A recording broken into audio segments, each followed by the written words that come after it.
Yung huling-huling parte, intayin nyo. Yun ang pinakamatigas sa lahat. Wala makatututol doon kahit sino eh. Tuloy natin. Tingnan ninyo ngayon na ako sa makapitbagay ako nga at walang Diyos sa akin.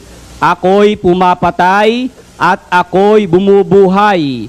Ako'y sumusugat at ako'y nagpapagaling at walang makaliligtas sa aking kamay. Kita nyo, yun ang pinakamatigas na lahat sa lahat.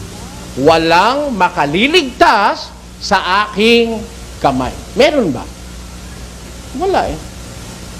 Doktor, presidente, maestrado, senador, vice-presidente, hukom, huwes, justice, pagka gusto ng Diyos papangyarihin sa'yo yung kanyang kapangyarihan, matanda, bata, mayaman, mahirap, nag-aral, hindi, marumi, malinis, ako'y sumusugat, ako'y nagpapagaling, ako'y bumubuhay, ako'y pumapatay. Walang makaliligtas sa aking kamay.